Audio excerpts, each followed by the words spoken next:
Okay, folks, welcome back to Let's Talk Amish. My name is Brian, and I'm planning today to speak about the Amish, who I am, and where I came from, and why I feel I have the authority to speak about the Amish. First off, my name is Brian Bodecker. I moved from California. People ask me, well, Bodecker's not an Amish name, and there's no Amish in California. That is correct. I was not born Amish. I joined when I was 16. My parents moved to Pennsylvania, and I ended up joining the Amish church. Now, to be specific, I want to clarify I was not actually Amish. Our church was called Old Order Reidenbach Mennonites. We were a sect of the strict Mennonite churches. People says, well, Amish aren't Mennonites and Mennonites aren't Amish. What they don't know is that the Mennonites actually started the Amish church way back in the 1600s when Menno Simons left the Catholic Church. He started what we today know as Mennonites.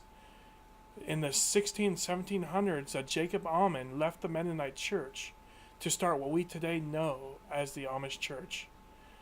I will go later on into the reasons for that church split, but today I just want to explain who I am and how I came to this point in life. Now, just so you know, I am no longer Amish. I left back in 2009 after the church ended up excommunicating me. There's a long story for that too. You can ask about that if you want to hear it, and if I get enough votes, I will actually spend some time explaining why I got kicked out of the church. A lot of people ask me, are the Amish good people? And I do say, in all my years I was with them, they were very good people, very nice, very giving. They would give the shirt off their back, but they were humans just like the rest of us. People say, well, the Mennonites are more liberal than the Amish, but that is also incorrect. In our church, we were more strict than any Amish church I've ever dealt with. For example, we weren't allowed to have any running water in the house except for one sink, and that was in the kitchen. Our water could not be produced by any motor of any sort. We had an old windmill, and that's how we produced all of our water.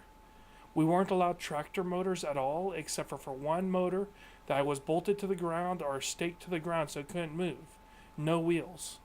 The reason they did that is that we wouldn't end up putting a motor to the wheels and driving out in the field, which they considered was a worldly practice. And again, that's one of those things I'll explain later on where they get their rules from. But today I just want to explain what church I was with. Now, in our church, most of us were tobacco farmers, produce farmers, and a few rare ones had some woodworking shops, but being we weren't allowed motors, most of our stuff had to be run by a water mill, which was very difficult to fix. So very few people went along that way. In our church, we were different than some of the other churches. We were also called 35ers. It was a kind of a mockery made for the church when they left the original Church of Mennonites way back in the early 1900s. They left because of a division over the World War I draft. Our church would have refused to go into the draft no matter what. We believed that it was wrong to fight in the war. It was wrong to be a conscientious objector because you still helped support the war effort.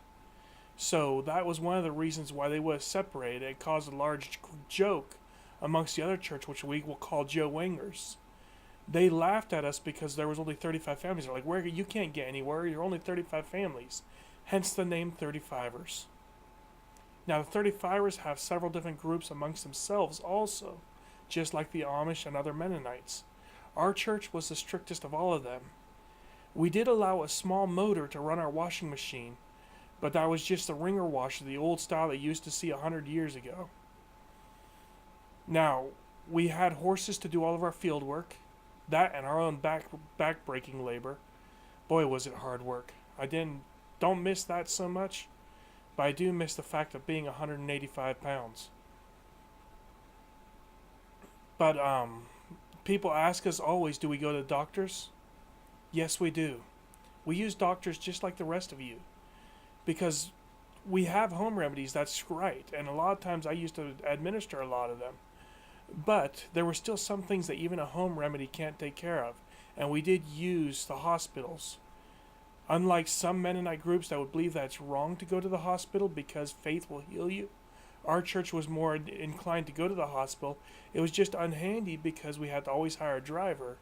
And in our church, hiring a driver was only allowed under the necessity or under emergency. So it was very rare. Another thing that was different between us and a lot of the Amish was that we did not allow cell phones. We didn't allow any phones whatsoever. Our closest phone that I lived by was 3 miles away. Now, one thing we were more liberal than the Amish in is that we allowed bicycles. The reason that we allowed bicycles, our church rulers decided that it would be better to hire a driver. It'd be better to ride a bicycle than hire a driver to take us 30 miles away. So we got pretty good at biking. Now, a little bit more about who I am and where I came from. Like I explained, I was born in California. I lived there till I was 14 years old, and my parents moved to Lancaster County, Pennsylvania. We stayed there for about a year and a half, 2 years before my parents asked me to leave home and start my own life. They were dealing with some financial difficulties and some family stress. If you're listening to this, family, there's no hard feelings.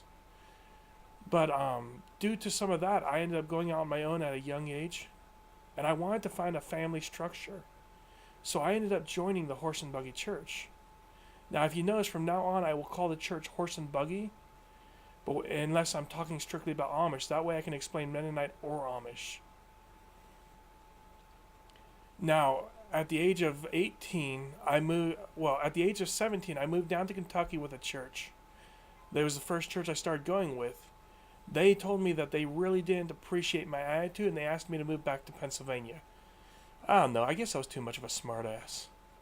So I ended up moving to Pennsylvania and moving back with the original church that had told me I should join them.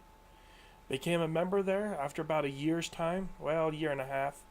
I even learned the language to such a degree that I can to this day still speak the language. Now it's really sloppy, I must admit, but I can still hold good conversation with all the Pennsylvania Dutch people. People ask, do the Amish and Mennonites shun? My church did. A lot of the Amish are dropping the shunning, more so because it's so harsh and they don't feel it's right anymore. My church was very strong on the shunning. Now that I've been kicked out, they aren't even allowed to talk to me. I used to kind of make a joke about it. I'd go up to them in auctions and talk to them. I'd say, Shani Vadam is in Havahite. Basically, that means nice weather we're having today. And they'd look at me and they'd get all bashful and they'd kind of stray away because they weren't allowed to talk to me. If they would have talked to me, they would have had to stand in front of church and give a confession saying that they were sorry for talking to an excommunicated person. So it's kind of an interesting story. Now, even before I joined the Amish, I was adopted. At about 4 or 5 years old, I was adopted by Marty and Kathy Bodecker. They took me in, and I'm glad they did. But because of that, we had a lot of family issues where I always felt like I was left out. As I was with the Horse and Buggy Church, I felt like I was welcome to a degree, but even then, I still felt like an outsider because I wasn't born in their church, and I wasn't like them. I asked questions. They didn't ask questions. That was against the rules. But there's a little bit about who I am and why I learned to be like the church I was. And I hope you all can enjoy this part of it. If you have any questions, please be sure to ask them. I try my best to read all the questions and to answer every single one if it's reasonable. Now, I also say that if you guys are interested in listening to more of my videos, because I plan to do one a week, I'd like you to subscribe and also press the notification bell. That way you can hear all of my notifications. You can see all of my new videos. I'm going to try to spread about every topic I've ever heard of on the Amish. Not to actually make the Amish look like a spectacle, but because I desire to have the Amish brought in a truthful light. No falsehoods from my own experiences. Yeah, well, thanks for listening to me today. And as always, mach's gut and behave die Heit. Basically, that means make yourself behave and do good. Thank you. Bye.